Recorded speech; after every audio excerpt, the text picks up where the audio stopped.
नमस्कार दोस्तों, एक बार फिर से आपका बहुत बहुत स्वागत है सभी सर्विंग और रिटायर फौजी भाइयों के एकमात्र भरोसेमंद यूट्यूब चैनल सैनिक न्यूज चैनल में। OROP non functional financial upgradation, allowances, pension deduction और पेंशन बढ़ोतरी ETC को लेकर आई लेटेस्ट खबर। तो चलिए जानते हैं इस वीडियो के माध्यम से सभी बड़ी खबरों को विस्तार से। इससे पहले अगर आप हमारे चैनल पर पहली बार विजिट कर रहे हैं तो चैनल को सब्सक्राइब जरूर करें और साथ में जो बेल आइकन है उससे भी जरूर दबा दें ताकि आने वाली हर छोटी से बड़ी खबर आपको हमेशा मिलती रहेगी। दोस्तों, जैसा कि आप अपनी स्क्रीन पर देख सकते हैं, इंडियन एक्सर्विसमैन मूवमेंट की तरफ से 2 जनवरी 2021 को ये लेटेस्ट लेटर लिखा गया है माननीय Narendra Modi ji, prime minister of India को। सबसे पहले पॉइंट में इन्होंने कहा कि भारत की फौज और पूर्व सैनिक आपका धन्यवाद करते हैं कि आपने राष्ट्रीय स्मारक यानी नेशनल वॉर मेमोरियल बनाकर अपना वादा पूरा किया है। और अगले पॉइंट में इन्होंने कहा कि इतिहास गवाह है कि भारतीय सेनाओं ने हमेशा हर कार्य पूरा किया है और देश का नाम उन्नत किया है। लेकिन भारतीय सेना और पूर्व सैनिक ऐसा महसूस करते हैं कि सरकार सेनाओं को बराबर का सम्मान नहीं देती है और सेना को उसका पूरा सम्मान नहीं मिलता है। सरकार के इस पक्षपाती व्यवहार से सैनिकों के दिल में चोट लगती है, उत्साह और मनोबल पर भी विपरीत प्रभाव पड़ता है और हताशा होती है। प्रधानमंत्री कार्यालय की जिम्मेदारी बनती है कि सरकार के सभी कर्मचारी के साथ बराबर का व्यवहार किया जाए और सबकी बराबर इज्जत की जाए। सेना को ऐसा लगता है कि स्वतंत्रता के बाद सेना के साथ अलग तरह का व्यवहार किया जा रहा है और सेना के साथ सौतेले पुत्र जैसा व्यवहार किया जा रहा है। और इस लेटर के माध्यम से इन्होंने कुछ उदाहरण भी पेश किए हैं जो सेना के साथ में सौतेले व्यवहार जैसा है। पहले पॉइंट इन्होंने रखा है कि स्वतंत्रता के बाद सेनाओं के वेतन और पेंशन में कमी की गई है, जबकि फौजियों के अलावा किसी केंद्रीय कर्मचारी के वेतन में कोई कमी नहीं आई है। उदाहरण के लिए स्वतंत्रता के समय सेना के चीफ की पेंशन 1000 रुपये हुआ करती थी और सबसे सीनियर सिविल कर्मचारी की केवल 416.50 पैसे हुआ करती थी। छठे पे कमीशन के बाद 1 जनवरी 2006 से दोनों की पेंशन 45,000 रुपये हो गई। इसका मतलब यह है कि सेना के चीफ की पेंशन 45 गुना बढ़ी और सिविल कर्मचारी की पेंशन 108 गुना बढ़ी।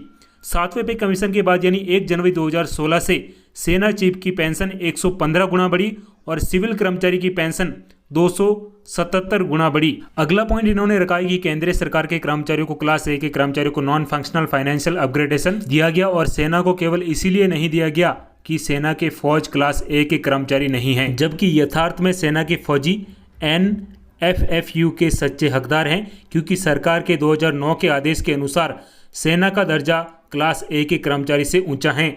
यह सच्चाई अदालत ने भी मानी थी। सेना के सैनिकों को NFFU की ज़्यादा ज़रूरत है क्योंकि सेना को पदोन्नति के अवसर बहुत कम होते हैं, क्योंकि उनका मैनेजमेंट स्ट्रक्चर एक पिरामिड की तरह होता है और सबकी पदोन्नति संभव नहीं है। फौजियों को इस बात से बड़ा दुख हुआ कि जब सरकार ने सर्वोच्च न्यायालय और आर्म्ड फोर्सेस ट्रिब्यूनल में यह लिख कर दिया कि सेनाओं को नॉन फंक्शनल फाइनेंशियल अपग्रेडेशन इसीलिए नहीं दिया जा सकता क्योंकि फौजी भारत सरकार के क्लास A के कर्मचारी नहीं हैं। यह सरकार के 2009 के आदेश का न केवल असंवैधानिक परंतु अत्यंत गलत अर्थ हैं। वही दोस्तों, अगले पॉइंट में इन्होंने कहा है कि भारत सरकार के सिविल कर्मचारियों के भत्ते और फौजियों से बहुत गुना ज़्यादा हैं, जो इस प्रकार हैं। दोस्तों, इस टेबल में बता रखा है, वो हम आपको बताते हैं। सबसे पहले जम्मू एंड कश्मीर अलाउंस की बात करते हैं तो आर्म्ड फोर्सेस को दिए जाते हैं 16,500 रुपये अंडर MOD। वही CAPF को दिए जाते हैं 25,000 रुपये और IAS और IPS को दिए जाते हैं 50,000 रुपये। वही दोस्तों, शिलोंग अलाउंस दिया जाता है आर्म्ड फोर्सेस को 0 यानी कुछ भी नहीं दिया जाता।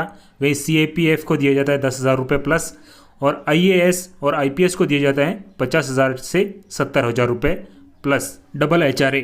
वही दोस्तों, हाई एटीट्यूड सियाचिन अलाउंस की बात करें तो आर्म्ड फोर्सेस को दिए जाते हैं 31,500 रुपये अंडर MOD, जबकि दोस्तों all central cadres for serving in hard area like Shillong, it is important to note the hard area difference between Siachen, minimum temperature -30 degree. तो इनको ये अलाउंस मिलता है 50,000 रुपये से लेकर 70,000 रुपये। दोस्तों, अगला पॉइंट इन्होंने रखा है कि सेनाओं को और नीचा करने के लिए हाल ही में एक नया प्रपोजल बनाया जा रहा है, जिसके अनुसार जो फौजी 35 साल की सेवा से पहले सेवानिवृत्त पर जाएंगे उनकी पेंशन कम कर दी जाएगी। जो सैनिक 35 साल की सेवा करेंगे केवल उसी फौजी को पूरी पेंशन पाने का हकदार होगा। गौर करने वाली बात यह है कि फौजियों को 35 साल से पहले ही सेवानिवृत्त इसीलिए लेनी पड़ती है क्योंकि ऊपर कम वैकेंसीज होने के कारण उनको प्रमोशन नहीं मिल सकती हैं। इस प्रपोजल के अनुसार केवल वही फौजी पूरी पेंशन के हकदार होंगे जो लेफ्टिनेंट जनरल के रैंक पर तक पहुंचेंगे। फौज में केवल कुछ ही फौजी लेफ्टिनेंट जनरल बन सकते हैं।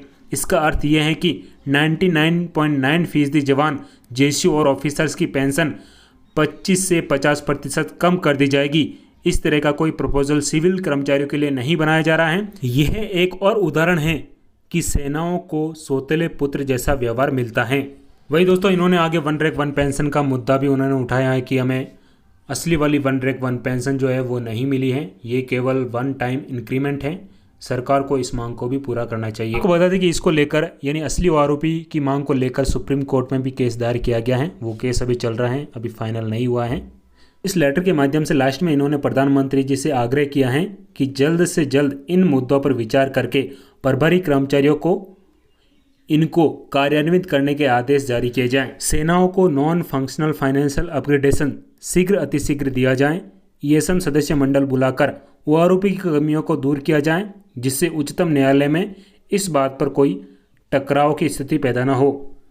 और दोस्तों, आगे इन्होंने कहा कि हम सीनियर पूर्व सैनिक और अपने आदरणीय प्रधानमंत्री जी से अनुरोध करते हैं कि वे शीघ्र अतिशीघ्र इसका संज्ञान लें और उचित आज्ञा दें और सैनिकों और पूर्व सैनिकों के मन में घर कर गई हुई धारणा कि देश की सरकार उनके साथ सौतेले पुत्र जैसे व्यवहार करती है का समाधान करें, इसका निदान करें। तो दोस्तों, ये थी लेटेस्ट खबर। वीडियो को लाइक कीजिए, शेयर कीजिए और चैनल पर नए हैं तो चैनल को सब्सक्राइब करके बेल आइकन को जरूर दबा दें ताकि आने वाली हर छोटी से बड़ी खबर आपको हमेशा मिलती रहेगी। इसी के साथ जय हिंद, जय भारत।